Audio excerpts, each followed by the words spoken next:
இந்த ரதீஷ்னு இருக்கிற main character வந்து சின்ன வயசுலேருந்தே கோபாலபுரமில் பின்னாடி வீட்டில் இருந்தவங்க, ஃபர்ஸ்ட் ஃபேமிலிக்கு பின்னாடி வீட்டில் இருந்தவங்க.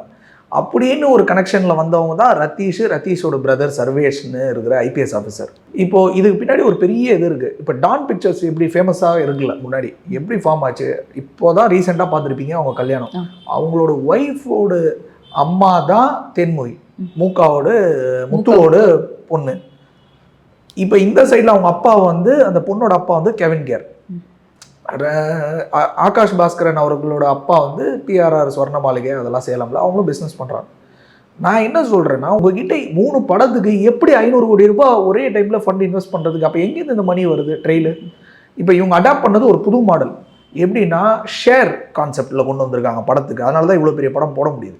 எப்படின்னா ஃபஸ்ட்டு சேலரியாக கொடுக்காம படம் எடுத்துகிட்டு படத்தில் வர்ற ரெவென்யூலேருந்து ஷேர் ஸ்பிளிட்டு அந்த கான்செப்டில் எடுக்கிறாங்க. 3 படத்துக்கு கிட்டத்தட்ட 450-500 கோடி ரூபாய் இன்வெஸ்ட் பண்ணியிருக்காங்க.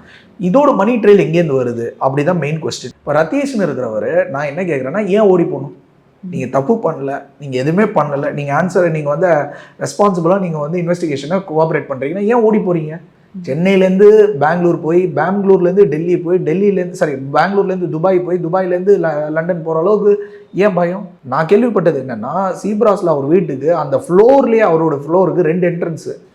இங்கேருந்து இன்ஃபர்மேஷன் வருதுன்னா அங்கேருந்து வெளில போயிடுவார். அப்படி தான் போனாங்க இன்றைக்கி.